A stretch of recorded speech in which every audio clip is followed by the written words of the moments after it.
We are finally here with Dimitri Vegas at Tomorrowland Brasil. There's a lot of energy in the room. How's it been? Great. We had a great show yesterday at the Gathering, a great surprise show.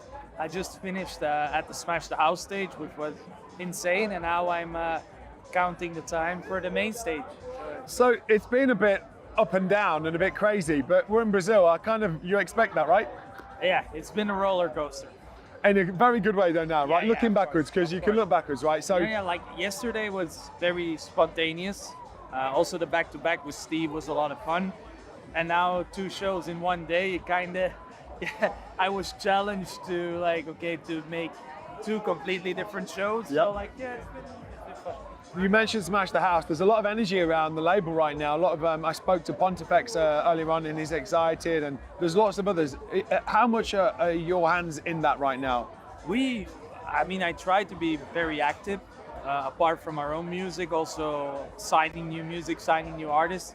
And the label in the last couple of years has grown exponentially. Yeah. So we're really proud.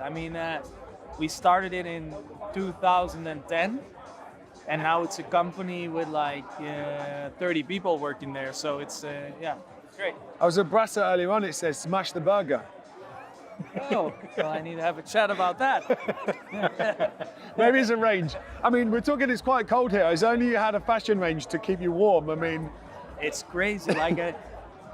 I even asked everybody, is it going to be cold? No, it's 30, and I'm going to sit in freezing. Usually you're decked out in your own fashion gear. So where's all your stuff? Where's your merch? There we go. Cool. Pop culture's there. There we go. But I need to make a winter jacket. You need a Brazil coat. Yeah. All right, so let's talk about the main stage. Let's talk about the energy of Brazil. You've now had a chance to sample it. We've been waiting, and now you've had a bite. Explain to anyone who's not here what that energy's like. There is this thing about South America, this energy in the crowd here is just that little bit extra. It's hard to explain. Tomorrowland itself is one of the craziest crowds in the world. It's hard to debate, but I think especially in Europe, we're a little bit spoiled maybe.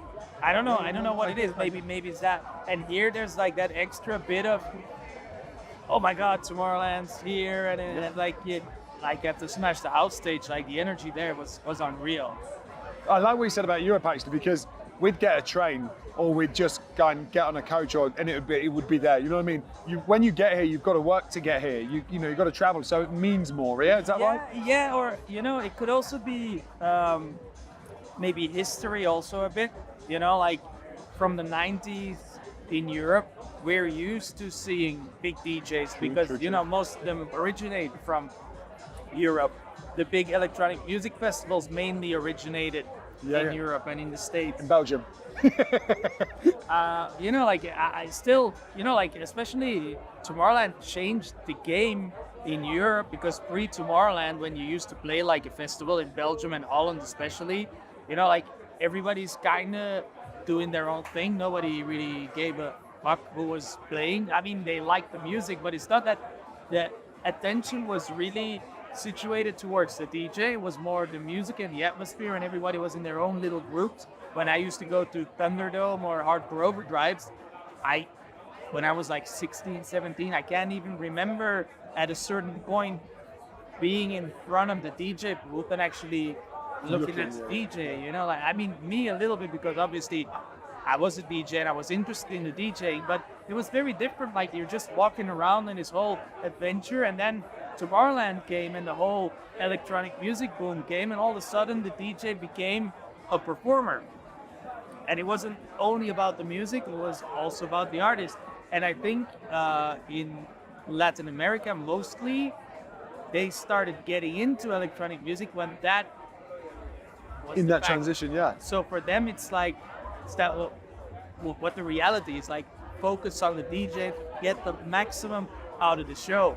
And we are just in Europe very spoiled, and for us it's a new thing to actually, and not new because already more than 10 years, but I've been trying to explain that for many years why there's a difference, but that's the only thing I can come up with. What I like you've just done is we're celebrating Tomorrowland being 20, and actually you've just explained kind of the Tomorrowland 20 in another answer. You know what I mean? It's fascinating.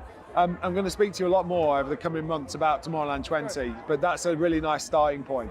I'm going to put these words in your mouth. W&W and Tiesto. Complete the sentence. Well, I'm not even sure that news is official yet. Oh, what news? I'll just answer with one word, Dido. I'm not gonna say more, but that is. Is that the completed sentence then? That's is that the right? completed sentence. Okay, so between now and this time next year, there is Tomorrowland Winter. There's Tomorrowland back in Boom in Belgium. What's happening? Tell me. Apart from those. No. Like you and me are sat here this time next year. What am I gonna be talking to you about? Are we talking computer games? Are we talking music? Are we talking films? Are we talking clothing? What's a little bit of everything?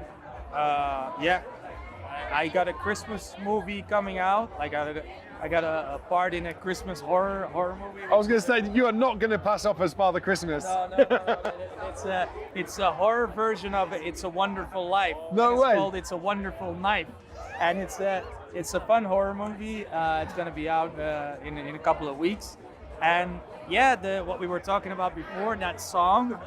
I mean, I posted a little clip on Instagram, and it almost has 20 million views. Like every time I post it on TikTok, it goes into the million views. So we're super excited about that song. There's something about it. Also, when I play it, you'll see when I play it tonight.